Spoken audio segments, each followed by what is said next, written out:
مردی با پدرش در سفر بود که پدرش از دنیا رفت. از چوپانی در آن حوالی پرسید: چه کسی بر مرده های شما نماز می‌خواند؟ چوپان گفت: کسی نیست، ولی خودم نمازش را می‌خوانم. چوپان که مقابل جنازه ایستاد، بعد از گفتن چند جمله نمازش را تمام کرد. مرد که تعجب کرده بود گفت: این چه نمازی بود؟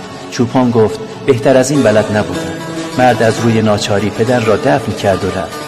و همان شب در خواب دید که پدرش روزگار خوبی دارد. از پدرش پرسید: چه شد که این گونه راحت و آسوده‌ای؟ پدرش گفت: هر چه دارم از دعای آن چوپان دارم. مرد فردای آن روز به سراغ چوپان رفت، از او پرسید در کنار جنازه پدرش چه دعایی خوانده است. چوپان گفت: وقتی به نماز ایستادم به خدا گفتم خدایا اگر این مرد امشب مهمان من بود، یک گوسفند برایش زمین می‌زدم.